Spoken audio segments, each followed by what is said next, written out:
যে আসতেছে, এই যে আসতেছে, এই যে দৌড়ে আসলো, এই যে আসলো, এই যে মাইকটা দিল।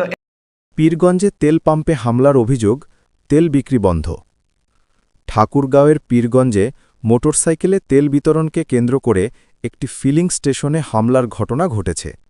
শনিবার সকাল 10:30টার দিকে উপজেলার আর.এন. ফিলিং স্টেশনে একদল যুবক এই হামলা চালায় বলে অভিযোগ করেছেন পাম্প কর্তৃপক্ষ। আর.এন. ফিলিং স্টেশনের ম্যানেজার জ্যোতিষচন্দ্র রায় জানান, গত 4 এপ্রিল পাম্পে পেট্রোল দেওয়ার সময় অনাকাঙ্ক্ষিত ঘটনার জন্য তেল দিতে সমস্যা হয়। সেদিন তেল না পেয়ে অনেক মোটরসাইকেল চালক ফিরে যান। পরদিন 5 এপ্রিল উপজেলা প্রশাসনের তদারকিতে তেল দেওয়া হয়। আজ শনিবার পাম্পে ডিজেল দেওয়া হচ্ছিল।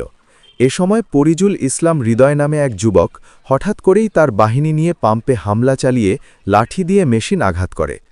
অন্যান্য লাইনে দাঁড়ানো কৃষকের জারিকেন এলোপাথারি ছুঁড়ে মারে পাম্প এলাকায় ত্রাস সৃষ্টি। এতে তেল বিতরণ কার্যক্রম বন্ধ হয়ে যায়। আমি কর্মরত। তো আমরা ইতিমধ্যে ওই যে আজকে ডিজেল দিচ্ছি, ডিজেলের শিফট চেঞ্জ হইলো আমাদের 9টার পরে, যে আমরা সিস্টার নিলাম, নেওয়ার পরে দেখি ওদিক চিল্লা শুরু হইলো। এদিকে কাস্টমারগুলি তেল নিয়ে ব্যস্ত, তারা কৃষিকাজের জন্য ব্যস্ত আছে, তেল নিবে। তো ওদিক দিয়ে রাস্তায় ওদিক চিল্লা শুরু হচ্ছে, আমরা জানি আমাদেরকে গালিগালাজ করে মেশিন বন্ধ করার জন্য। তো ইতিমধ্যে আমাদের যে কয়েকজন ছেলে আসলো মানে ধাওয়া করার জন্য, তার মধ্যে রাজু সাহেব ওই যে বাঁশ আর হুসা নিয়ে আসে আমাদেরকে মারার জন্য। তো আমি সেফের জন্য আমি চলে আসলাম নেই মেশিন থেকে।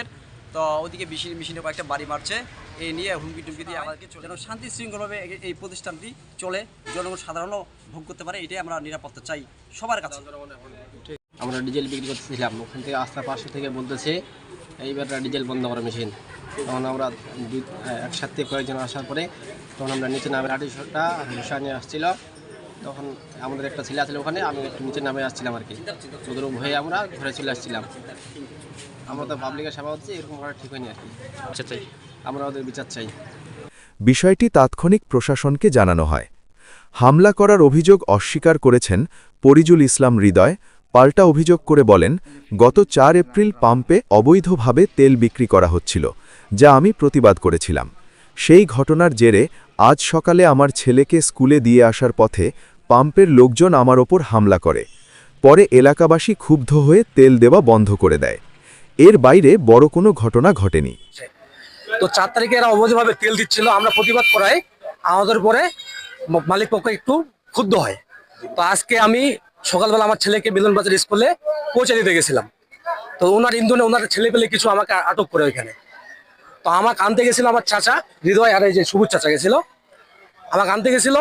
আর ওরা যাওয়ার সাথে সাথে ওরা বিভিন্নভাবে এলোপাথারি আমাদের মারা শুরু করে। তো আমরা ওইখান থেকে আসার পরে আমাদের পাম্পে এলাকাবাসী যে লোকজন ছিল, এরা ঘটনা শোনার পরে কিছুটা ক্ষুব্ধ হয়ে পাম্প কিছুক্ষণের জন্য বন্ধ রাখছিল স্বাভাবিকভাবে। এখানে লাঠি ছোটার বিষয় কিছুই না, ওরা আমাদের পাম্পের মালিকের ইন্ধনে আমাদের উপর হামলা করছে। এটাই আমরা আমাদের সুষ্ঠু বিচার চাচ্ছি।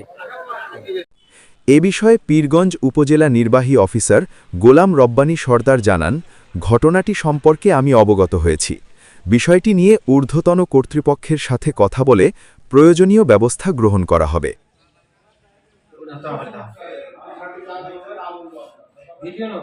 ভিডিওতে নিচ্ছে, ওই যে ওখানে আছে, রেডি হয়েছে, এই যে আসতেছে, এই যে আসতেছে, এই যে দৌড়ে আসলো, এই যে আসলো, এই যে মাইকটা দিল, এই যে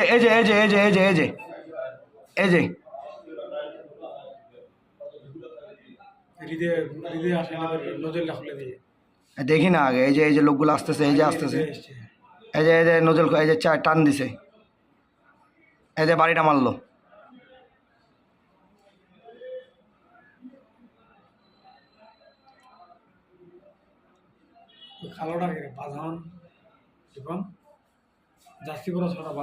এই যে ফিকে দিচ্ছে নাম ট্রাম, এই যে সবুজ, ওই যে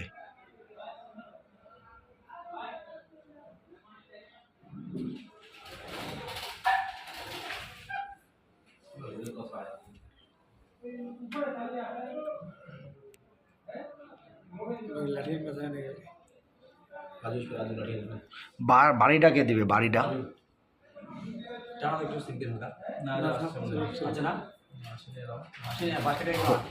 হোসুয়া খান লেখে